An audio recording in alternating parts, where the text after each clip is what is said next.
Welcome to Syndicated Nightmares, where each week we take a deep dive into an episode of Freddy's Nightmares based on the Nightmare on Elm Street film series. This week, hosts Dave and Michelle are joined by Mark Dubovec to talk about Season 2, Episode 15, Prime Cut, directed by David Calloway and written by Michael Kirschenbaum. Original air date was January 21st, 1990. So welcome, Mark. Thanks for having me. Glad to be here. Thanks for being here. Do you want to tell us a bit about yourself? I fancy myself as a horror writer. I do have a collection of stories I've written. I'm actually currently trying to land an agent for, but I just published a children's book about a skeleton called Sammy the Skeleton's Halloween Surprise. Available on Amazon and BarnesNoble.com for the quick plug there. I have my own movie blog, Dubo's Den, where I review all kinds of movies, but I do have a fondness for horror, and I do have a big fondness for Wes Craven's movies, especially Nightmare on Elm Street, because I do remember waking up in the middle of the night one night, going downstairs, and my older sister was watching the end of that movie, and the bit where Freddy's claw hand came through the window of the door and snatched the mother through was always something I remember. I remember being scared then. Now I watch it now, and I'm cackling hysterically. But I do have a fondness for Wes Craven in particular as far as horror directors, because he's from the Cleveland area like I am, and always been a fan of his career. And I like both as a director and as a writer, I liked his style and the way he would tap on these very elemental fears and really do it in a very the surreal way he could do that. I loved the way he just would bend reality with nightmare movies, and then later with the meta stuff with Scream. It was always rewarding to study the trajectory of his career. So, and Freddy's one of my favorite slashers. He's got just the best personality of the bunch. Fantastic. And had you watched Freddy's Nightmares before? I've seen a couple of episodes. I remember watching the pilot, which No More Mr. Nice Guy, because Tobe Hooper directed that. But as far as 80s horror anthology goes, I was always more of a Tales from the Dark Side person. So the synopsis is, during a camping trip, a female tracker's strange behavior leads the men to believe that she may be a vampire. Later, plane crash survivors are forced to eat the corpses of the dead to survive. As the fiance of one survivor desperately searches for the wreckage, an escaped convict also wanders through the mountains. And this episode stars Wally from Leave It to Beaver. And that isn't his... That's not his real name. Oh, yeah, I know. What's his real name? Tony Dow. Okay, well... And his name also isn't Wally in the episode, but in my notes, I kept calling him Wally. So if I go back and forth between Wally and Johnny, they're the same person. Okay. Fun fact, his co-star from Leave It to Beaver, Jerry Mathers, appeared on Married with Children, as did Robert Englund as the devil. Not in the same episode, but it was always one of my favorite episodes. Oh, that's awesome. Beaver was on Married with Children. He played like himself as a has-been, right? Yeah, he did. Okay. I vaguely remember that episode. Mm-hmm. Okay. So we start off with Johnny, or Wally Beaver, is having a dream about some war combat. And there's helicopters and bombs are dropping and everything. And he wakes up very abruptly. And he's with his friend Todd, and they're on a cliff mountainside, and it's apparent that they are there for a hunting trip. And they are looking for Timberlane Point, whatever that special place is supposed to be. I always thought Springwood was supposed to be in Ohio. Mm-hmm. So I guess it has these California forests and mountains, so. Well, it wasn't said to be in Ohio until Freddy's Dead, and that movie came out after Freddy's Nightmares. So we know that it's Ohio, but I don't think at the time when the show came out, they knew that it was absolutely supposed to be Ohio. So it was interesting. They started out with this war flashback, and he says, I'm having Vietnam flashbacks, but I was never in Vietnam. Yeah. And then it's never, no war or Vietnam thing is ever mentioned again the rest of the episode. There is a line that I do like that Sandal Bergman has as Tracker, because I always know her as Valeria from Conan the Barbarian, and so when I saw she was there, I was like, oh, I'm glad she's here. She has this line: "It's easy to find men," and she's not wrong. Yeah. But especially if you're suggesting her as this carnivorous, predatory vampire or vampire creature, that's certainly a great line with a double meaning to have. Yeah. So they have it set up that there are 3 men, Johnny, Todd, and Jake. And they are on a hunting trip with Tracker, a female hunter who's kind of like the ringleader and leading them through.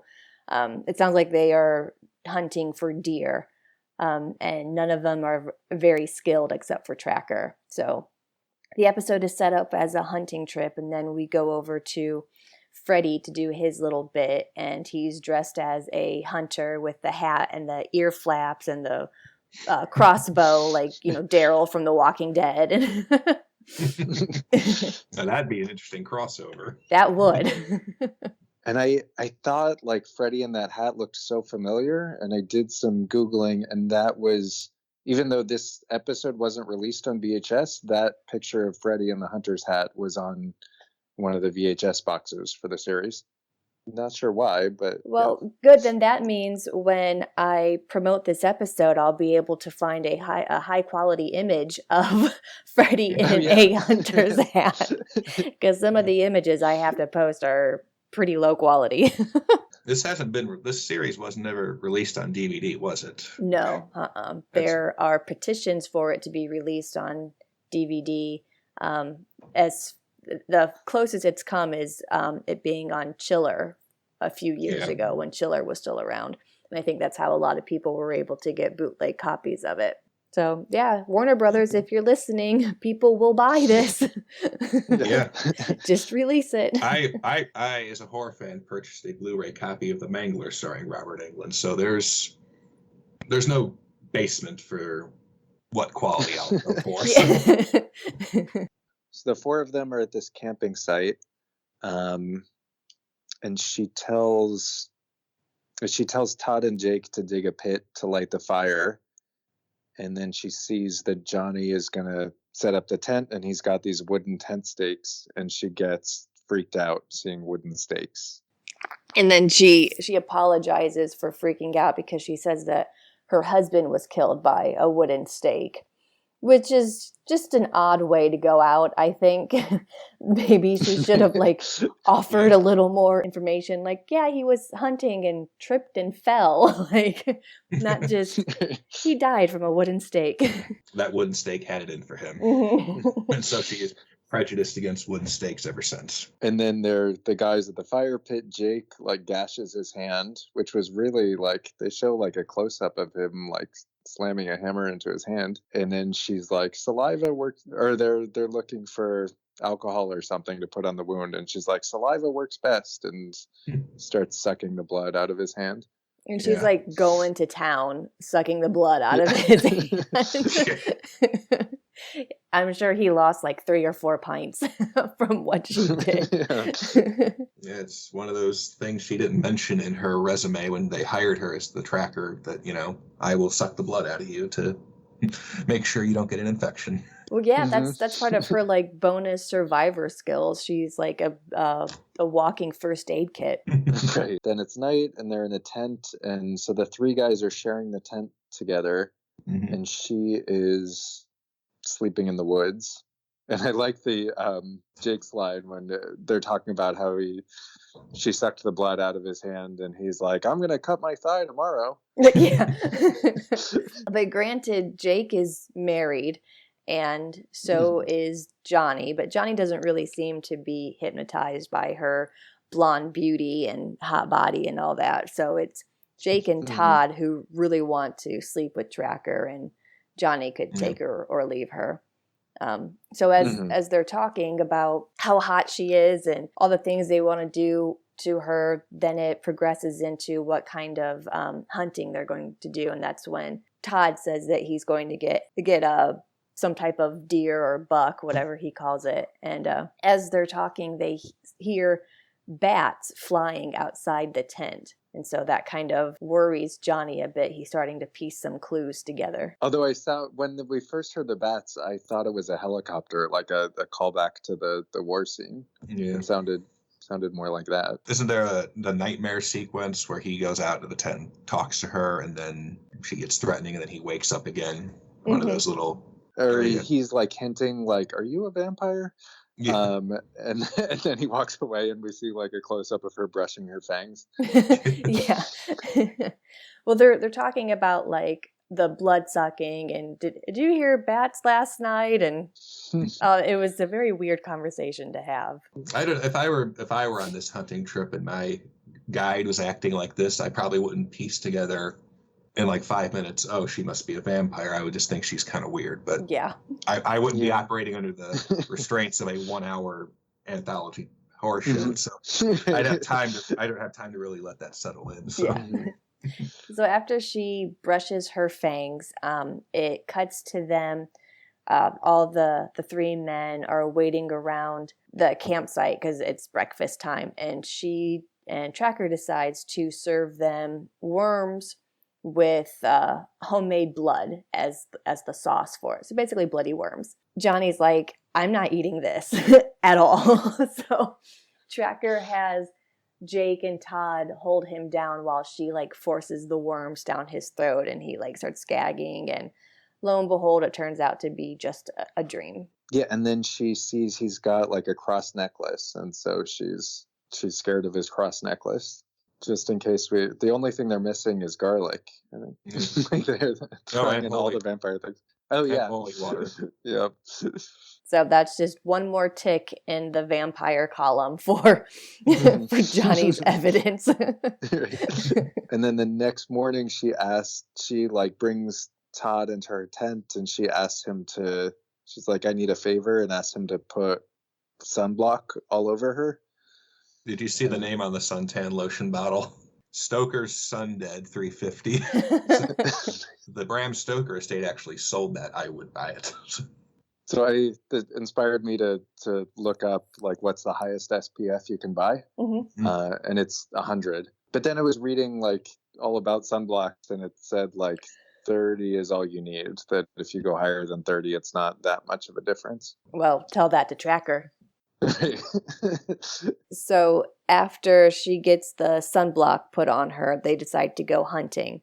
And it wasn't a very good hunting trip because all that happened was Jake tripped and fell, and his rifle went off and accidentally killed a rabbit.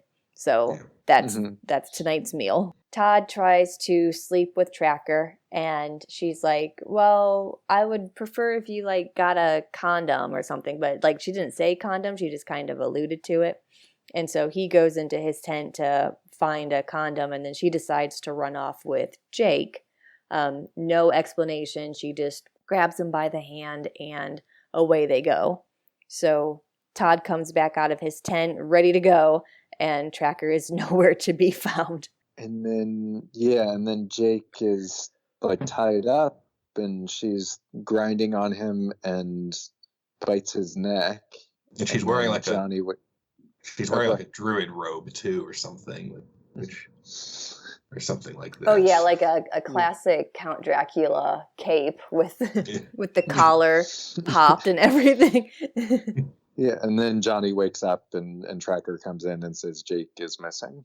And then they're searching for him, and they can't find him. And yeah, Johnny tells Todd that like maybe Tracker's a vampire. And Todd is like, well, she's out in the sun, and she would need some sort of protection. And I mean, they make it obvious for the audience, but it doesn't seem like Todd pieces together that he put that sunblock on her. I do think Todd has like a moment where he like looks like he's kind of thinking that way, but then nothing comes of it. Have you guys read the original Dracula while we're talking about vampires and sunlight? In the original, the book, the novel by Stoker, Dracula can move around in the sunlight. It's just he loses his powers during that time. Like they see him walking about town. And it was actually, I think Nosferatu was the first instance, at least in modern popular culture that vampires were killed by the sunlight. So Interesting. Todd kind of dismisses Johnny's assumption or accusation that she's a vampire. And as they're about to go to bed, they hear a bat flying off again, and they kind of like dismiss it. And so then Tracker goes into the woods where Jake is tied up, and she drinks his blood until he basically dies. And Johnny witnesses the whole thing. And Tracker sees him, like, I don't know, maybe about 100 feet back, watching the whole thing. And so she follows him back to the campsite because I think he's trying to get, like, Todd to run away. And now Todd is missing from the campsite. So then we see Johnny keeps running, and we see that now Todd is tied up by Tracker, and is going to be her next victim. Tracker flies down and she grabs. I wrote she flies down and grabs him. I guess she grabs Johnny, and she says, like, "I want you. I need you. I need an ally." And wants to have sex with him, and he says, "Can we do it without the fangs?" She tries to get him to drink Todd's blood, and he pulls it. He had put his cross necklace in his pocket, and he pulls it out, and she backs away, and he unties Todd, and they're running away, and then they fall down this cliff. Yep. Yeah, and they land into this ravine, and it's obvious like there's no way out of where they are. And he looks up, or Johnny looks up, and he sees Tracker, and she's like in the Dracula cape, and she swoops down on him, and she's just ready to feast. And then plot twist, it was a plane crash. Yeah. It turns out that Tracker is actually a pilot, and she was taking Johnny, Todd, and Jake to some business meeting somewhere, and she lost control of the plane and crashed it into the ravine, and they have been down there for, I want to say, several days, maybe a week. Todd and Jake are dead, and the way that Johnny and Tracker have been able to survive is because they resorted to cannibalistic ways and have been eating Todd and Jake. I remember reading Roger Ebert's review of the movie Ravenous, which was about cannibalism. And in his review, he said, "A vampire is a cannibal with better table manners." Oh, nice. Well, so Johnny wasn't too far off in the dreams or in the nightmares that he's been having. No, he wasn't. But it seemed weird that she, Tracker, grabs a hunk off a dead body and, gives it to him to eat. I think you would have to cook it. Yeah, instead of eating it raw. Yeah. Well, there was that movie Alive. It came out in 1993, but it was about that soccer team or rugby team who Ethan Hawke was in that, wasn't he? Yeah. I think that's the only reason why I saw that movie in 1993 was because Ethan Hawke was in it. But it was good from what I remember. So then I looked up to see when the movie Alive came out, and it came out in 1993, but then I saw the actual rugby team that it happened to. It happened on Friday, October 13th, 1972. Oh wow. Yeah. So. But did they cook the meat before they ate it? I don't think that they were able to in the movie because they were in the freezing cold. Mountain. Yeah. Okay. Yeah. So, but because it was, they were basically eating frozen meat. So, I don't know how Corpsicles. Yeah, basically. But they wouldn't eat they didn't eat the face or anything. They just ate the fatty parts, like the buttocks and the thighs. But Jake and Todd, their head was missing. Their face and their arms were missing. They definitely just went right for whatever they could see. And then we have Freddy doing a little political campaign, and he says it's a campaign to have all human meat government inspected. Yeah, he said that cannibalism in America is a serious problem. Join my campaign to have human meat tested. Well, we don't know where all that human meat has been, so I gotta agree with Freddy on that one. Yeah, that's true. Yeah. So then we cut to Johnny doesn't like that he's actually eating his friends. He makes it a point that like he knows their wives, and how is he supposed to look them in the eye when they're rescued? And Tracker is kind of like, do you really think we're getting out of this? Guess I don't. And then he has a dream where like the cops find them, and Tracker is like, he's a psycho cannibal, and they throw a noose on him and hang him. But it's just a dream. Yeah, and the dream is spawned from, apparently they have a radio that can get a signal, and they're listening to like NPR or something similar to that. And NPR is talking about how Butcher Malone is a serial killer, a wanted serial killer, and he's like in the area along with the plane crash victims. And they believe because it's been so long since the victims have probably had food that there's no way that they would still be alive, so they are calling off the search. And basically Johnny and Tracker realize that they're doomed. Yeah. And then there's another Freddy cutaway where he's like, they may not have any more food, but they've got each other. But so Johnny's fiance is named Mary Beth, and Johnny and Tracker have started this love affair. But he mentions that his fiance will never stop looking for him. Then we meet his fiance, and then I immediately understood why he would be drawn to Tracker more than her. Yes. And it's not physical stuff, it's just her his fiance Mary Beth is kind of a grade A bitch. Yeah, she's quite the handful and high maintenance for sure. Yeah, and apparently she wants to find him because she's named on his insurance policy, and if he's missing, if they don't find the body, then she'll have to wait 7 years to collect the money. But if they find a body, then she gets the money right away. Yeah. So Mary Beth hires a private ranger, I think, named Hank, and he knows his way around those woods like the back of his hand.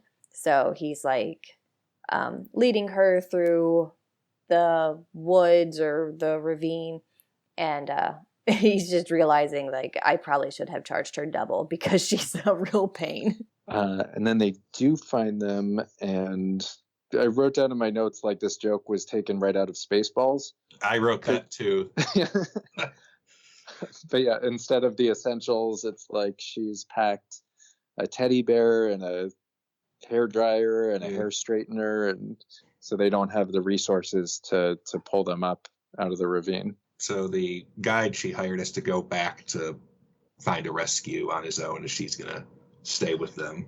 But she is way too impatient to wait for Hank to come back, so she takes matters into her own hands, and she decides to climb down with the bear survival gear that she has, and she ends up falling into the ravine herself, and she hurts her back and basically lands right in between Jake and Todd. She wasn't very smart about it. Like, she ties the rope to the backpack and then thinks that's gonna support her weight instead of just falling down with her. And there was a tree like 20 feet away from her.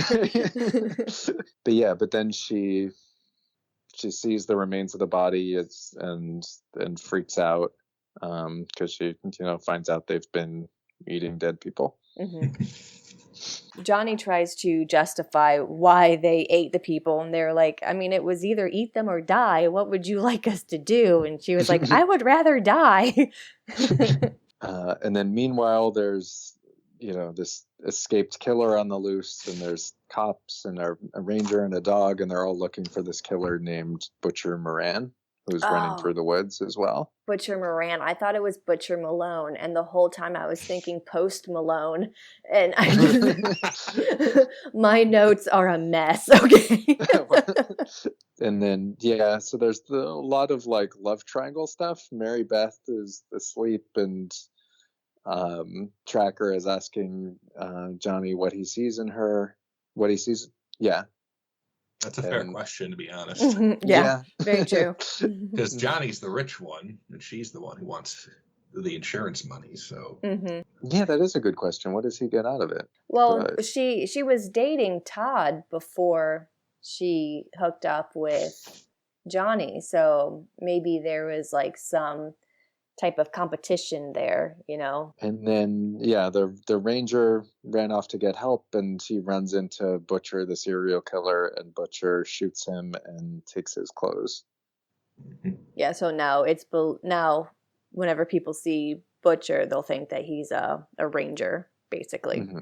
And then we have this dream sequence of Johnny taking Mary Beth into the woods, and he and Tracker end up tying her up, and they're gonna eat her.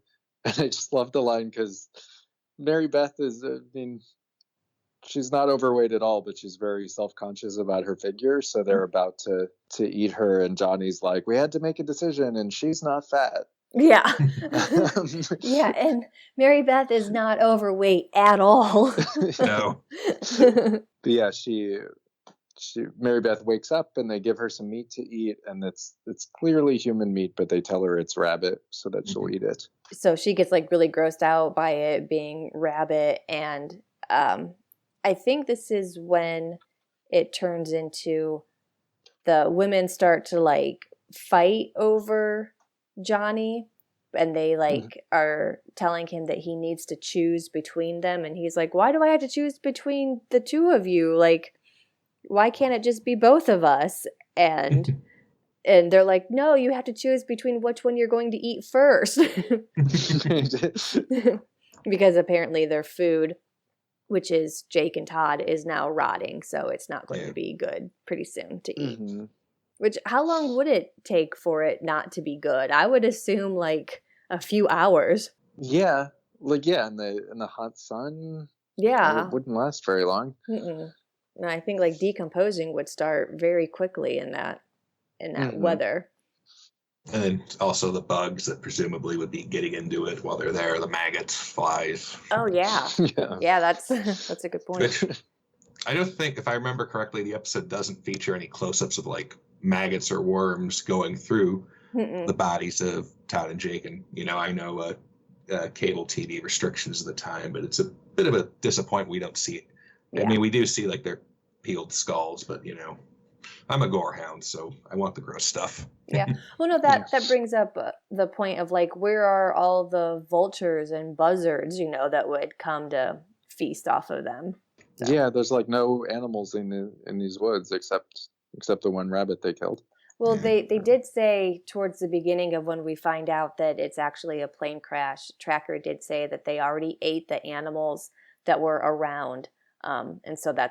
And they ran out of animals to eat. So that's why they had to move over to Jake and Todd. So presumably Jake and Todd were killed in the crash initially, which means that, going back to the question of how long it would take for them to decompose, they probably had been sitting there for a while before they decided to, well, I guess we're going to have to eat them. Yeah.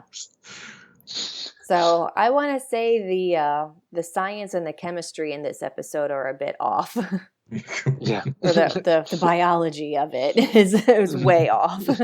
So then when the three of them are arguing about who's going to eat whom, then Butcher Moran, the killer, it's this cliff that people don't notice and keep falling down. So Butcher Moran falls down the cliff.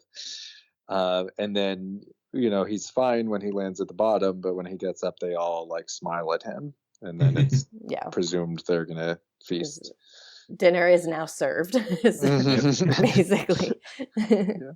So then it cuts to we see that the park rangers they found Tracker and Mary Beth and Johnny because they were actually looking for not Butcher Malone. What the hell is his name? Butcher Moran. Okay, but Butcher Moran, and so they stumble upon the survivors instead, and so they get them all out of the ravine, and the hunting dogs that they have, or the search and rescue dogs that they have, still have Butcher's scent, and that they're trying to find, and they keep sniffing Mary Beth's stomach because they can smell.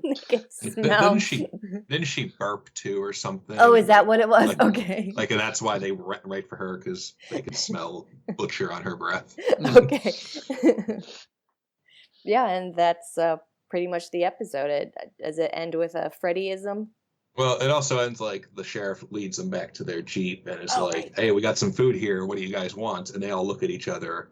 I'll have the leg. I'll have the thigh. Yeah. Implying that they're going to eat the ranger who just saved them. Mm-hmm. So it's apparent they have grown accustomed to their cannibalistic ways, and they might not be leaving the ravine after all. I looked this up. This episode got a sequel. Oh, which sequel is Dust to Dust. Oh, okay. All right. So I looked it up, and it's the same three. Beth, Tracker, and Johnny all show up. So, I have not seen that episode, so I don't know how that plays out. Okay, yeah, I haven't watched it yet either. Yeah, me neither. So that's the episode. Mark, what did you think of it? Didn't seem sure what it wanted to be. It had all the dream stuff. It had the Vietnam flashback that never paid off in any way, and it starts off as this vampire piece, and then it's the dream reveal that it's the cannibalism stuff. I did like Sandal Bergman as Tracker. I do. She definitely was a great presence there.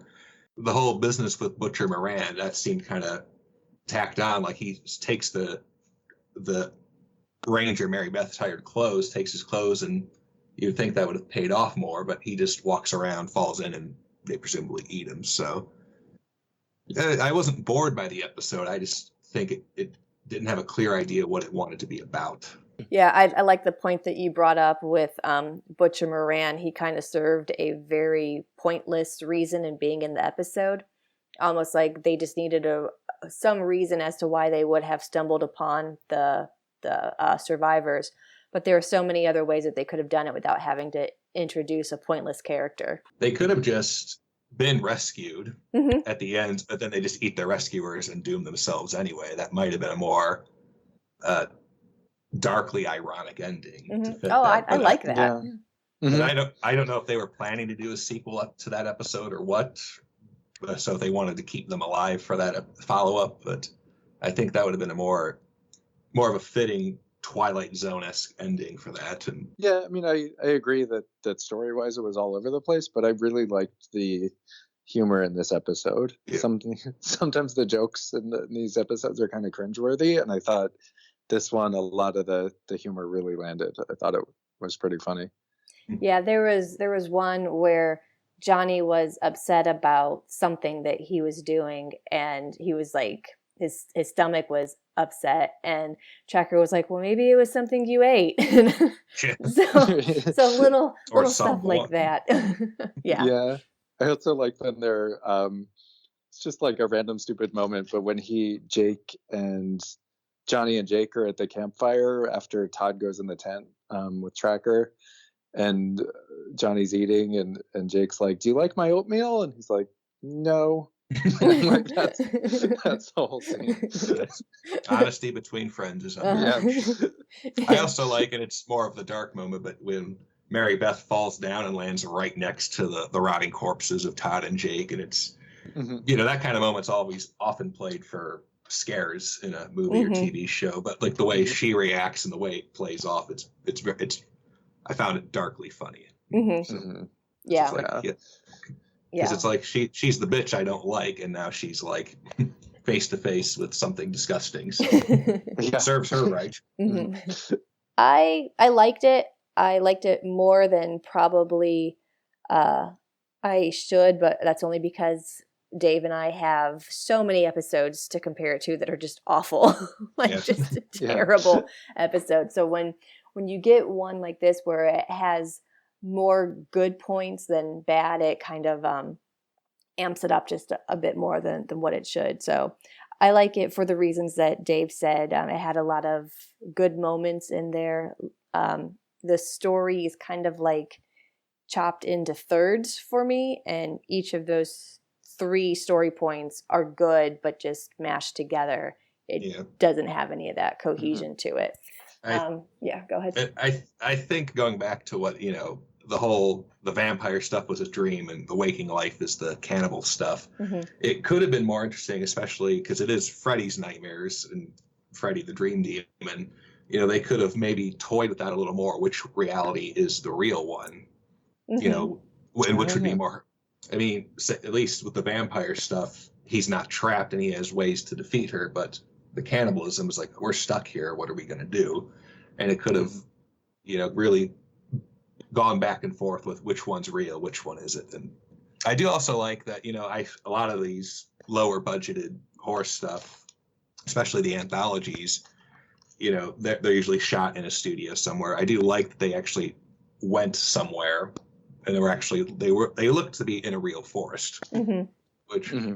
which was nice. I would have appreciated some like wider establishing shots to really set up the isolation and the fact that they were stuck out there in the middle of nowhere. But I do like that they look to be on a real mountain. Yeah. Real trees. Yeah. So yeah, in the other episodes, you can really tell that it's a sound studio, and like the set design, it's so minimum and just looks very much like a soap opera kind of, Yeah. like, I remember having that thought when I watched No More Mr. Nice Guy with the Freddy background story, thinking that it looked very small.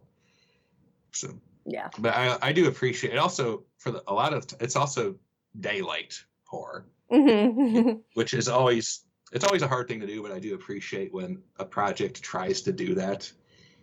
A movie like Tremors was really good at that, or a lot of zombie movies do that as well. Because you think dark, you think shadows, you could hide things more and make it scarier. So I think once they got to the cannibalism stuff, and it's like, are they going to snap? Are they going to kill each other? Are they going to eat each other? Mm-hmm. They didn't need the shadows. They could just play off each other, which was a nice touch. Yeah, it's the psychological horror behind what's their motive and what's they're going to do next. Yeah, I like that. Thank you so much for listening. Please join us next week when we talk about Freddy's Nightmares, Season 2, Episode 16, Interior Loft, where Freddy opens another hotline.